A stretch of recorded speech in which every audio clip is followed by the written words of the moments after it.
Hey everybody, this is Dan for GemmyD on Cars. Now today we're going to talk about two new Ferraris that were just released this week that I think are really stupid. But before we get into that, this video is sponsored by www.wintheweekends.com. It is run by my neighbor.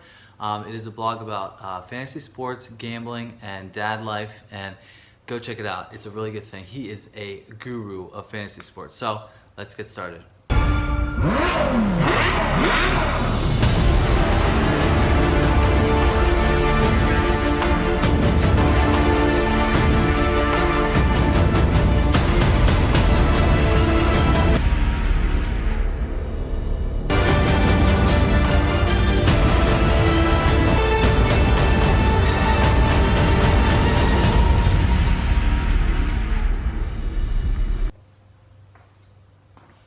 Alright, so I have some strong feelings about these cars that Ferrari have released last week.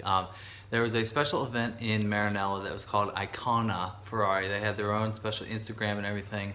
But basically they released two new cars that I think are really stupid. Like, I don't get it at all. I mean, I'm a Ferrari guy, diehard. I love them. I always have since I was 16 years old. The first time I ever saw a yellow 355, I was gobsmacked, and I just loved the design and how like exotic and Italian it looked. But anyway, these two cars that they just released, they're called the SP1 and the SP2 Monza, and basically it's like a car that doesn't have a windshield, but it has a V12, and I don't understand why they're making these cars right now. Basically, in my opinion, I think I'm not in the minority. Ferrari is behind Lamborghini. Ferrari is behind McLaren. They're on the verge of being behind Porsche too with the GT2 RS. They're on the verge of being behind to Mercedes. Mercedes has the Project One coming out. They might actually not be behind Mercedes. Lamborghini, McLaren, and Porsche, I think Ferrari is sort of behind. Like, they're number 4 in the exotic game right now, which sucks, okay? So these cars are powered by the V12 that is in A12 Superfast. It's 6.5 liters.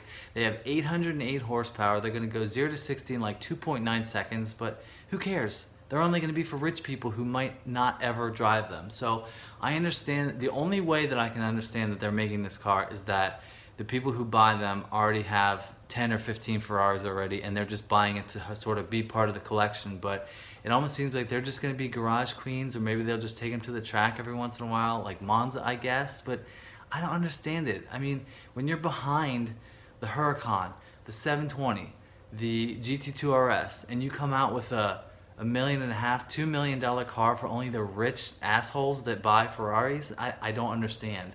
I don't even think they're really that good looking, okay? I mean, there's a single-seater one, which is the SP1, and then this two-seater is the SP2. I just think it's silly. I mean, they've got some special characteristics, like it doesn't have a windshield, so that allowed for some crazy like aerodynamics, and there's like a little light bar on the one thing that just has the air over it. But it's just for these rich guys who are only going to keep them to go around the track. I mean, you need to spend your money elsewhere and R&D to make a car that is going to compete with like the 720 or the Huracan. I mean, basically, aero is king. We know that the 720 is basically the best car in the world right now, aside from the Huracan. Huracan's got that crazy active aero that works on its own. But I don't know. I mean, when Ferrari does special models, a couple of them that I liked was the F12 TRS and the J50 and the F60 America. That was like a anniversary car for the 60th year that Ferrari was in the US. Those were cool looking cars. Plus that SP Deborah, that was like a special customer car. I mean, that is special. That's for one person, you know, millions of dollars. But I don't understand why they're going through this right now when you're sort of like lagging behind in the supercar game. I mean, the 488 is a great car. The Pista has not competed against anything I've seen yet. It's going to compete against that 600 LT or maybe the 720 LT, which is going to destroy everything again, just like the 720. But I don't understand where their head is at when they're designing these cars. Now, a couple design elements that are kind of cool. The SP2 has like a bar going through the interior that just sort of looks cool, and sort of the gauges down here where in the cockpit are kind of sort of old school looking. They just don't look like the normal thing. You've got the typical Ferrari steering wheel, which is kind of cool. But I don't understand what they're doing with these cars. Now, don't get me started about the SUV that Ferrari is going to make, because I'm going to be pissed. They're going away from their roots. Lamborghini is owned by Volkswagen, so that was probably above their heads, but Ferrari is the Mac Daddy of FCA, and they need to stop this bullshit with the SUV.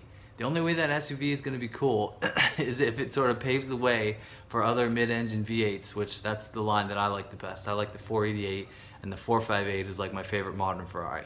But don't get me started on this SUV crap. That's just kind of what I'm feeling about this SP1 and SP2. It's basically a car that nobody is asking for, and the only competitor is like that SLR Sterling Moss that was made like 10 years ago. I just don't get it. So what do you guys think? Do you think it's a good move by Ferrari? Do you think it's stupid? I personally don't like it at all, and I think I've sort of made that clear in this video. So go visit www.wintheweekends.com. I hope you guys like this video. I got some cool videos coming out next week too. I drove a Lincoln Navigator and a WRX STI, so I've got them coming out. I also I also did a review of the BMW i8 Roadster, so that's coming out soon. So hope you guys enjoyed this video. I'll see you in the next one. See ya.